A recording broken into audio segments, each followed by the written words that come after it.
Tu jettes la balle dans l'ISS, il n'y a rien qui va l'arrêter. Comme ça, elle peut faire 200 mètres comme ça. Donc une passe de 200 mètres, il n'y a pas beaucoup de joueurs de rugby qui en ont fait.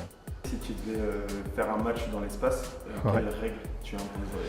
Alors si je devais faire un match dans l'espace, ce serait compliqué parce que pour se déplacer, il faut se pousser contre un mur. Il faudrait qu'on marque des essais dans quelque chose en 3 dimensions, tu vois. Et puis il faudrait que dès qu'on soit plaqué, on lance la balle en avant. Non, ça serait un sport complètement différent, ça serait complètement abracadabra. Mais je pense qu'on pourrait faire un espèce de rugby en 3 dimensions. Par contre, on aurait tendance à se cogner un peu contre les murs, surtout à endommager la station spatiale. Donc, pour l'instant, on le fera peut-être un peu plus tard. Est-ce qu'il y a un geste technique de rugby que tu ne sais pas faire ici et que tu pourrais faire dans l'espace en apesanteur?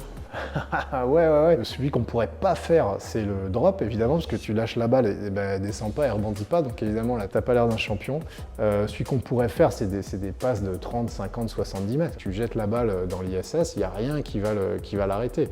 Sur Terre, au bout d'un moment, elle va retomber sur le terrain si tu la lances pas assez fort, parce que c'est la gravité qui la tire. Nous, si tu la lances comme ça, elle peut faire 200 mètres comme ça, donc une passe de 200 mètres, il faut avoir quelqu'un pour la rattraper, mais il n'y a pas beaucoup de joueurs de rugby qui en ont fait.